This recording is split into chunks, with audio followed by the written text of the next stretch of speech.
Good evening, Internet World and Universe! For those of you who don't know me, I'm OR Ash, the newest member of the Ink Tank, as well as a concept designer and story consultant on 5 Years Later. So, it should be pretty obvious what I'm going to be talking about today. And that's Pokemon. More specifically, the trailer for the new Detective Pikachu movie that was released a few days ago. But first, for all the uncultured swinub that have been living under a Regirock for the last 26 years, who don't know what Pokemon is a Japanese RPG adventure game created by Satoshi Tajiri in 1995, where you caught, taught, and fought with monsters that would then go into tiny balls and fit in your pocket, also known as Pokemon.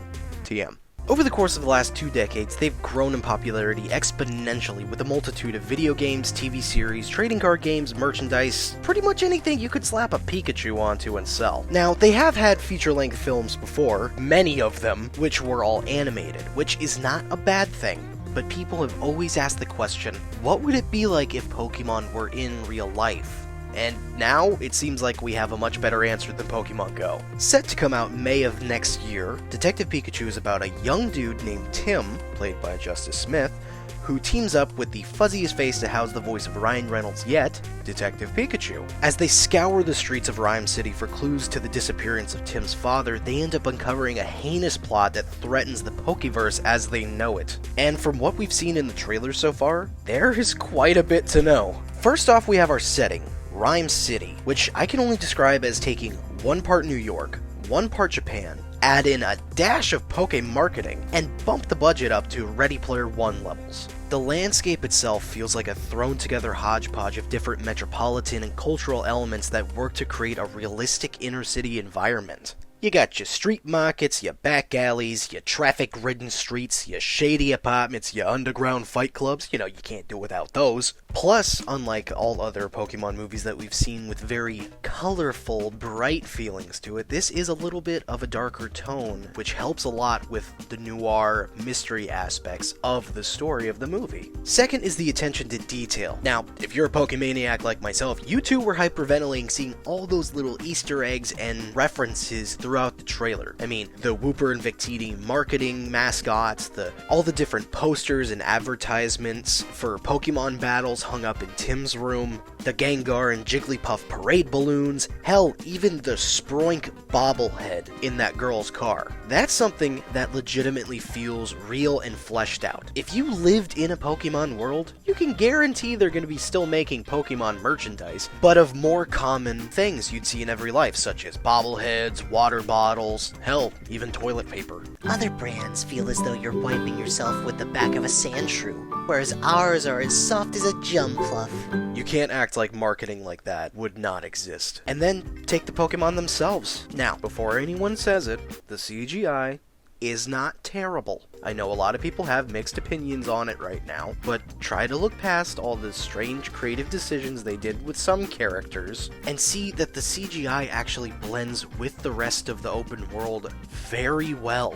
The lighting, the toning, the textures, it all makes it mesh so well and fit so well in this world that they've created. And I will admit, not every design choice they made was the best, but from what I've seen, they work really well. The Bulbasaur and Molol walking through that river look really good. Detective Pikachu, albeit a bit too fuzzy for my taste, looks very good. Charizard, I feel like they leaned a little bit too much into the dragon aspect, and it kind of muddied the design itself, but it is intimidating, it is scary looking, and does blend with the environment. Not to mention the Greninja. I never once in my life thought to myself that I would be afraid of a 4-foot-tall frog, but holy crap, these things are intimidating. They seem legitimately threatening. They released a couple photos of props and puppets they're using as stand-ins for the CGI renderings in the movie, and I just have to say, Greninja is peering into my soul. It is so intense. Like, ugh. And then there's Mr. Mime. Now, everyone keeps saying, He looks weird.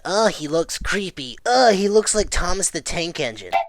but honestly, I love what they did with Mr. Mime. Just think about if he was real. This is a 4-foot-tall, very human-looking creature that basically just resembles if Majin Buu grew up in a circus. I mean, he's meant to be creepy and unsettling looking. You need to remember that these are supposed to be monsters. Albeit most are meant to be cutesy, but they are monsters nonetheless. They're going to look creepy and unsettling. Side note, I can't actually imagine him speaking with the voice he did in the show, Mr. Mime. I imagine this more of a "you want a balloon?" type of situation. Nonetheless, I think it was a great decision. Now, it may seem like I'm praising this movie, and that's because I am, but that doesn't mean I don't have my concerns about it. Despite my love for the Merc with the Meowth, it did throw a flag whenever I heard his voice coming out of Pikachu. It drew my attention away completely, and honestly, it just seemed more like Deadpool stuff inside a Pikachu body.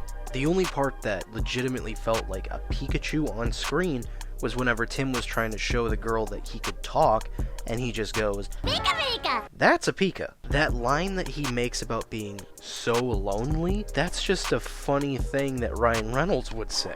Though he is a good voice actor, his voice is so recognizable, it just draws the main focus away completely. Honestly, it feels as though someone dubbed over the trailer, which that could just be a problem with the sound mixing, but either way, it's distracting. Also, side note, Karen Soni, who played Dualpender in both Deadpool movies, is also in this movie, and now I cannot unsee the fact that Deadpool and Detective Pikachu are both DP, and now it's bothering me. And I'm calling it now, I think he's gonna be the bad guy. I don't have a lot of motivation behind that decision, but it just feels right. My other main concern that I have is the director, Rob Letterman. If that name rings a bell, then you were a fan of Monsters vs. Aliens or Shark Tale as a child.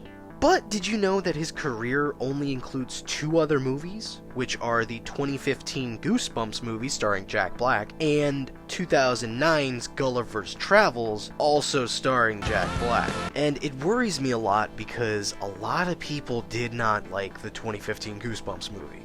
Personally, I loved it, but that's because of 3 things.